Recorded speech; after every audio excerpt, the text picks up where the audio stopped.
வணக்கம். நான் உங்கள் அன்பான சயின்டிபிக் வேதிக் அஸ்ட்ராலஜர் அஸ்ட்ரோரஞ்சி பேசுகிறேன். நல்லது நினைப்போம், நல்லதே நடக்கும். தொடர்ந்து நம்மளுடைய வீடியோஸ்லாம் நீங்கள் பார்த்துட்டு இருப்பீங்க நம்புகிறேன். சயின்டிபிக் வேதிக் அஸ்ட்ராலஜி முறையில், அதாவது அறிவியல் சார்ந்த ஜோதிட கருத்துக்கள் நம்ம பார்த்து கொண்டிருக்கிறோம். எப்படி நம்மளுடைய போன பிறவி பாவ புண்ணியங்கள் இந்த பிறவியில் நம்மளுடைய கர்மாவாக செயல்பட்டு வாழ்க்கையிலோட சாதகமான சம்பவங்களாகவும் சாதகமற்ற சம்பவங்களாகவும் நம்மளுடைய அந்த கர்மாவே ஒளி தத்துவம் பிரகாரம் ஜோதிடத்துல எப்படி கர்மா செயல்படுகிறது, நம்மளுடைய தசா புக்திகள் எப்படி நம்ம வாழ்க்கை சம்பவங்களை நிர்ணயிக்கிறதுங்கிறது துல்லியமா நம்ம பார்த்து கொண்டு இருக்கிறோம். ஆனா இந்த வீடியோவில் பார்த்தீங்கன்னா கோச்சார அடிப்படையில பார்க்க போறோம். ஏன்னா நம்ம தசாபுக்திகள் பார்க்கும்பொழுது பிறந்த தேதி, பிறந்த நேரம், பிறந்த ஊர் வேணும். பட் கோச்சாரங்கிறது ஒரு ஒரு ராசி, நீங்க எந்த ராசியில பிறந்தீங்களோ அந்த ராசியின் அடிப்படையில இப்ப இருக்கக்கூடிய கிரக நிலைகள் ஆண்டுதோறும் மாறக்கூடிய கிரகங்கள் எப்படி இருக்குது, மாததோறும் மாறக்கூடிய கிரகங்கள் எப்படி இருக்குது பொறுத்து ஓரளவுக்கு ஒரு பொதுவான ஒரு 30-40-50% வரைக்கும் பொருந்தக்கூடிய ஒரு பலன்களாக நாம பார்க்க போறோம்.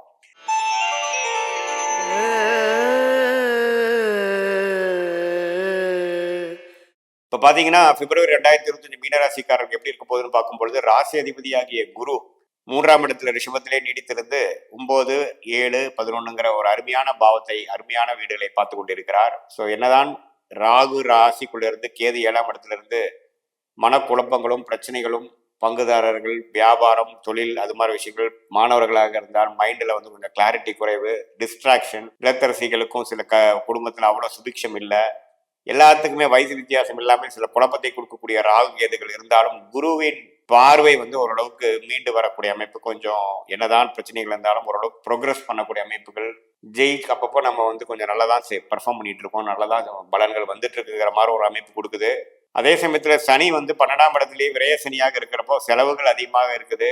என்ன வருமானம் வந்தாலும் செலவுக்கு குறைவே இல்லாமல் கைக்கு வந்தது ஒரு நாள் 2 நாள் கூட இல்லாமல் எல்லாமே விரயமாகக்கூடிய அமைப்புகள் இருக்கு. சுப முதலீடுகள் செய்யக்கூடிய அமைப்புகள், நல்ல ஜாதகத்துல நல்ல யோகமான தசைகள் போயிட்டு இருக்கக்கூடிய மீனராசிக்காரர்களுக்கு சுப முதலீடு செய்யக்கூடிய அமைப்புகள் 2023-24 நடந்து கூடி இருக்குது. இன்னும் 2 மாதம் அது இருக்கும். அதோட பலன்கள்லாம் அடுத்தடுத்து வரக்கூடிய அமைப்புகளை கண்டிப்பா பெறுவாங்க. இந்த பிப்ரவரி மாதம் பாத்தீங்கன்னா இந்த ஆண்டு கிரகத்தோட அமைப்பு ஓரளவுக்கு பரவாயில்ல, தப்பு இல்லை, எந்த மாற்றமும் இல்லைங்கிறது பார்த்தோம்.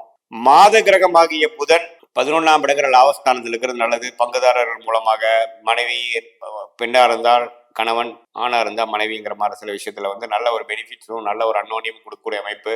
புதன் என்னதான் இருந்தால் நட்பு வீட்டில இருந்து குருவின் பார்வையில் இருக்கிறார். ஸோ அது மூலமா சில ஆதாயம், புதிய தொடர்பு மூலமாக ஆதாயம், புதிய கான்ட்ராக்ட் கிடைக்கிறது, அது மாதிரி விஷயங்கள்லாம் மீனராசிக்காரர்களுக்கு கொஞ்சம் மேன்மையும் கொஞ்சம் பெனிஃபிட்டும் கொடுக்கக்கூடிய அமைப்புகள் இருக்கதான் செய்கிறது. மாதத்தின் இறுதியில பாத்தீங்கன்னா ஒரு 3வது 4வது வாரம் தான் 12ஆம் இடத்துக்கு போய் சில விரயங்களை கொடுக்கிறார். முதல் 2 வாரம் நல்லா யூஸ் பண்ணிக்கணும், புத்தி கூர்மையோட செயல்பட்டு சில விஷயங்கள் சாதிச்சுக்கணும், அதை வச்சு சில பிரச்சனைகளை சால்வ் பண்ணிக்கலாங்கிறது நீங்க தெரிஞ்சுக்கணும். மாணவர்களும் கொஞ்சம் நல்லா படிக்கக்கூடிய அமைப்பு. இது வரைக்கும் கிளாரிட்டி இல்லாதவங்க என்ன படிக்க போறோம், உயர் படிப்பு என்ன படிக்க போறோம், காம்படிட்டிவ் எக்ஸாம் ப்ரிப்பேர் பண்றவங்களாம் கொஞ்சம் ஒரு மாதிரி சோர்வா இருக்கிறவங்களுக்குலாம் ஒரு நல்ல உத்வேகம் பெற்று ஒரு கிளாரிட்டியும் ஒரு கான்ஃபிடன்ஸும் கொடுக்கக்கூடிய ஒரு அமைப்பு இருக்கு. ஒரு செல்ஃப் பிலீஃப் கொடுக்கும். என்னதான் ராகு கேதுகள் மனக்குழப்பத்தை கொடுத்தாலும் இந்த மாதத்தின் முதல் 2 வாரம் சில கிளாரிட்டியும் சில பெனிஃபிட்ஸும் கொடுக்குறாருங்கிறது நீங்க தெரிஞ்சுக்கணும். ஸோ சூரியனும் 11ஆம் இடத்துல இருக்கிறது கொஞ்சம் லாபத்தை கொடுக்கக்கூடிய அமைப்புகள் இருக்கு. கடன் மூலமாக சில அபிவிருத்தி செய்து கொஞ்சம் ஜெயிச்சுக்கலாம். ஸோ மாதத்தின் முதல் 2 வாரம் ஒரு பெனிஃபிட்டா இருக்கக்கூடிய அமைப்புகள் இருக்கு. சுக்கிரனும் ராசிக்குள்ளேயே இருந்து சில விஷயங்கள்லாம் கொஞ்சம் சால்வ் பண்ணிக்கக்கூடிய அமைப்புகள். ராகு சுக்கிரனோட சேரும் பொழுது கொஞ்சம் ராகு திசை நடக்கிறவங்களுக்கு ஒரு நல்ல லாபங்களையும், கொஞ்சம் கடன் அது மாதிரி சில விஷயங்கள் இருந்தாலும் கொஞ்சம் சமாளிச்சுக்கக்கூடிய அமைப்புகள் தான் இருக்குது. பெண்கள் விஷயத்தில் கொஞ்சம் கேர்ஃபுல்லாக இருக்கணும். அந்நியரான யாரும் தெரியாதவங்களை நம்ம திடீர்னு நம்ம ஏதோ பண்ணுறது, உணர்ச்சி வசப்பட்டு சில செயல்படுறதுலாம் கொஞ்சம் ஒசிச்சு கொஞ்சம் கவனமாக இருக்க வேண்டிய ஒரு மாதமாகவும் இருக்குதுன்னு நம்ம தெரிஞ்சுக்கணும். ஏன்னா நம்ம இப்போ இருக்க மாதிரி தான் எப்படி இருக்கும்னு நினச்சிட்டு நம்ம கேஷுவலாக சில இது பண்ணுறது நம்ம பிற்காலத்தில் நமக்கு எதிராக போகக்கூடிய அமைப்புகள் உண்டு. இது மாதிரி மீடியா துறையில் இருக்கிறவங்களாம் கொஞ்சம் கரெக்டாக பண்ணுறது, ஏதோ தப்பா பண்றோமா, கம்யூனிகேஷன்ல கொஞ்சம் கேர்ஃபுல்லா இருக்கக்கூடிய அமைப்புகள் தேவைப்படுகிறது. செவ்வாய் என்ற ராஜயோகாதிபதி 4ஆம் இடத்துக்கு தொழில் ஸ்தானத்துக்கு சம்மந்தப்படுது. தொழில கொஞ்சம் அபிவிருத்தி, தொழில கான்சென்ட்ரேஷன், தொழில சில நல்ல பெனிஃபிட்ஸான சில பிளசன்ட் சர்ப்ரைசஸ் நடக்குதுங்கிற மாதிரி சில அமைப்புகள் கொடுக்கதான் செய்கிறது. மாதம் முழுக்கதுமே 10ஆம் இடத்தை ராஜயோகாதிபதி பார்ப்பது தொழில ஒரு ஃபோக்கஸும் ஒரு மேன்மையும் ஒரு குரோத் இருக்கு. என்னதான் ராகு கேதுகள் பிரச்சனை கொடுத்தாலும் சில பெனிஃபிட்ஸ் கொடுக்கக்கூடிய அமைப்புகள் கண்டிப்பாக இருக்கு. ஸோ இப்போ பார்த்தீங்கன்னா இந்த விரை சனி முடிஞ்சு அடுத்த வரக்கூடிய ஜென்ம சனிக்கு வேணுங்கிற சில டெவலப்மெண்ட்டான சில ஒர்க்லாம் வந்து இந்த பிப்ரவரி மாதம் மீனராசிக்காரர்கள் எதிர்பார்ப்பாங்க. அடுத்த வருஷத்துல சில லாபங்கள் பெறுவதற்கும் ஒரு ஸ்டெடி இன்கம் பெறுவதற்குமான பேசிக்கான சில விஷயங்கள் வந்து இந்த பிப்ரவரி மாதம் நடக்கக்கூடிய அமைப்பு உண்டு. ஸோ உங்க ஜாதகத்துல எப்படி ஒரு தசாபுக்திகள் போது பொறுத்து ஒண்ணுமே துல்லியமா நம்ம சொல்லலாம்.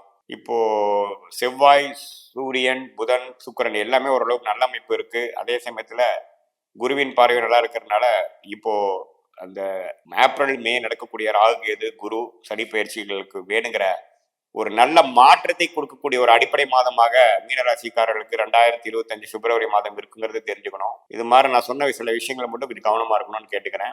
இது வந்து ஒரு பொதுவான பலனை தவிர உங்களுடைய ஜென்ம ஜாதகத்துல நீங்க எந்த தேதி, எந்த நேரத்துல, எந்த ஊர்ல பிறந்தீங்க, எந்த லக்னத்துல பிறந்தீங்க, இப்ப என்ன தசாபுக்திகள் போய் கொண்டிருக்கிறது, என்ன கிரகம் உச்சம் பெற்றிருக்குது, என்ன கிரகம் நீச்சமாக இருக்கிறது, அந்த தசநாதனும் புக்திநாதனும் இப்ப நான் சொன்ன கோச்சாரத்துல எப்படி போயிட்டு இருக்கிறார், அது மீனராசிக்கு எத்த தாக்கத்தை கொடுக்குது, இதெல்லாம் நம்ம கலந்து பார்க்கும் பொழுது ஒரு துல்லியமான short term, long term future எப்படி இருக்க போகுது, நம்ம எந்த டைரக்ஷன்ல போகலாம், எந்த நேரத்துல வேகமா போகலாம், எந்த நேரத்துல அடக்கி வாசிக்கணும், எந்த மாதிரி விஷயங்கள் எப்போ ஆரம்பிக்கலாம், எது மாதிரி ஒரு பலன்களை எப்போ எதிர்பார்க்கலாம் அப்படிங்கிறத வைத்து அதுக்கு தகுந்த மாதிரி உங்களுடைய வாழ்க்கையோட விஷயங்கள் ஆக்டிவிட்டிஸை வந்து திட்டமிடுதல், பிளான் பண்ணிக்கக்கூடிய அமைப்புகள் கண்டிப்பாக இந்திய வேதத்தோட மூலியமாக நீங்க பெற்றுக்கொண்டு அது மூலமா பெனிஃபிட் அடையலாம். கண்டிப்பாக இதுல வந்து ஒரு துல்லியமான பலன்கள் வந்து கோச்சார அடிப்படையும் நம்மளுடைய இந்த ஜாதகத்தையும் கிளப் பண்ணி பார்க்கும் பொழுது வருமே தவிர இப்போ நம்ம பார்க்கறது வந்து ஒரு பொதுவான பலன்கள்னு நீங்க தெரிஞ்சுக்கணும். இப்போ நாம உங்களுக்கு அருமையான தசாபுக்தியில் போயிட்டு இருக்கும் பொழுது நான் சொன்ன சாதகமான பலன்கள் அதிகமாகவும், ஒரு சுமாரான தசாபுக்தியில் போகும்பொழுது நான் சொன்ன சாதகமான பலன் கொஞ்சம் குறைவாகவும் இருக்குங்கிறத நீங்க தெரிஞ்சுக்கணும். மீண்டும் மற்றொரு காணொலியில் சந்திப்போம். நன்றி, வணக்கம்.